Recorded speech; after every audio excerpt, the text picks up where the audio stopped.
I go up with the gang.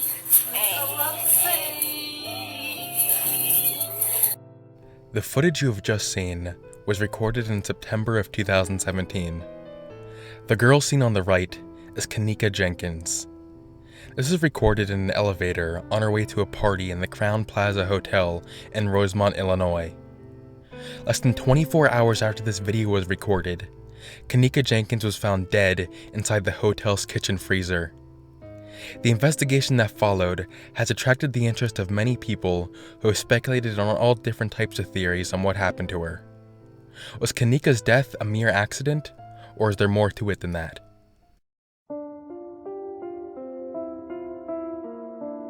First, let's get a clear timeline of the events that took place. At 11:00 p.m. on a Friday night, Kenneka and 3 of her friends took her mother's car to go to a party at the Crowne Plaza Hotel. At around 1:30 a.m., Irene, one of Kenneka's friends, posted a Facebook Live video from the hotel room they were in. You funny as fuck, baby. Whereas Kenneka doesn't make an appearance in this, another one of her friends, Monifa, does. We will come back to this video later. At around 3:00 a.m., Kenneka went missing. An hour later, Kenneka's friends called her mother and said that she disappeared after they left her in the hallway to go get her car keys and phone from the hotel room. At 5:00 a.m., Kenneka's mother, Teresa Martin, arrived at the hotel and asked them to review the footage. She is told they need a missing person report before being able to review the footage. Teresa calls the police, and they tell her to wait a few hours before filing the report. At around 1:00 p.m., the police notified the hotel about Kenneka, and they searched the hotel. At 10:00 p.m., police tell Kenneka's family that she was spotted on hotel surveillance footage from 3:20 a.m. Finally, at around midnight, Kenneka's body was discovered in a walk-in freezer in a vacant area of the hotel.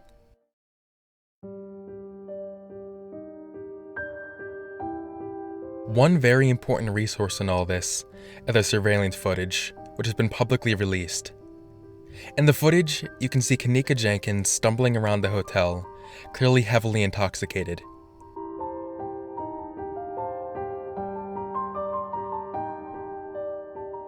Eventually, the footage leads us to the kitchen that Kenneka Jenkins was found in. The final thing we can see is her walking back to where the freezer was, but there is no footage of her actually entering the freezer, as the camera apparently isn't working. The toxicology reports from her autopsy show that she had alcohol and a drug called topiramate in her system. Topiramate is an anticonvulsant medication used to treat seizures. Jenkins' family says she did not suffer from seizures, nor was she on any medication. So we can assume Jenkins was either slipped the topiramate unknowingly, or she knowingly took it at the party to get high.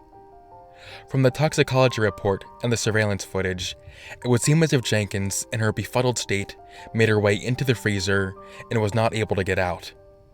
Kenneka's family, along with many people on the internet, however, think differently.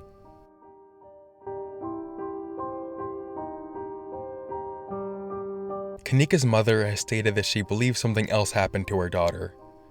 Part of her suspicions lie with Kenneka's friends.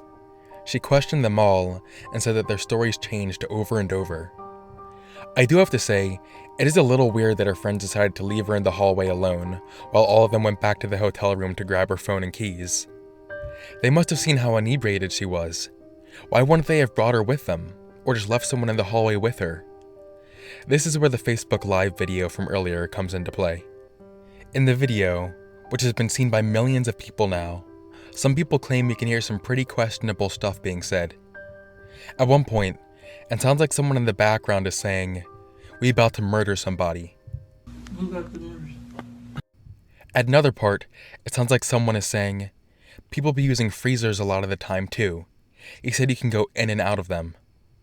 Most folks can use them tickets a lot of times too. He said you can go in and Park lot. And finally, there's part of the video where it sounds like someone in the background is saying, "Help me."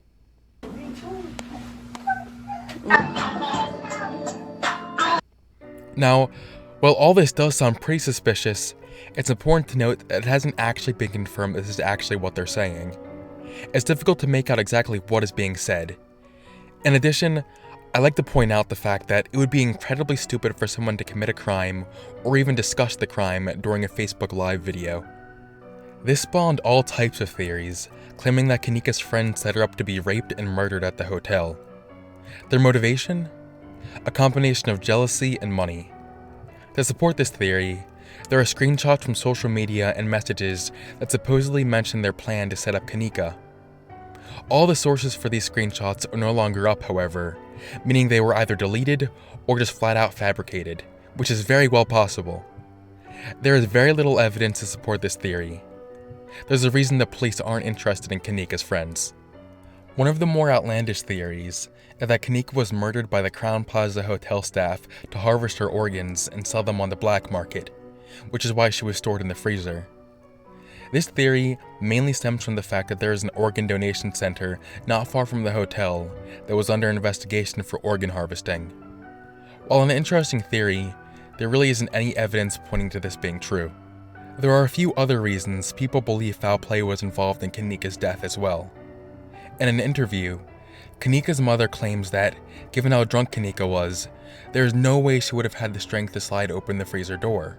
Because I know in the deep freezer, I know at my job, you had to pull open and remind you, you can't even hold your balance. Yeah, walking. right. So now, you got to struggle, and at my job, with our coolers, you got to have some strength to yank these doors open. Yeah. Now remind you, they said she couldn't barely hold herself up, yet alone pull open the door. Right. And they said, the police department said, freak accidents like that do happen. This isn't convincing to me, because there's footage of someone opening the door to the freezer that Kenneka was found in, and all you have to do is pull on it. He does it with one hand. Getting out, however, is a bit of a different story. There's a knob on the door they have to push on in order for it to open. A YouTuber named Grey Hughes Investigates suggested that she may have thought this worked like a doorknob and didn't realize that she had to push on it. Additionally, if it were dark in the freezer, it would have been even more difficult for it to do this. Finally, some people claim there are points in the surveillance footage where you can see her being grabbed by someone. One particular point is here.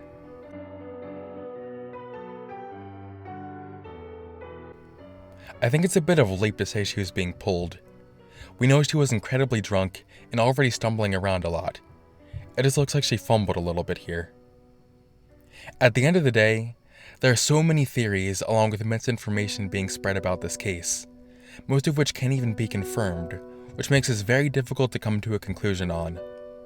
The one thing we do have is footage of her walking all the way into the kitchen and up to the freezer. This footage doesn't lie. If we apply Occam's razor, it seems reasonable that she made her way into the freezer and couldn't get out.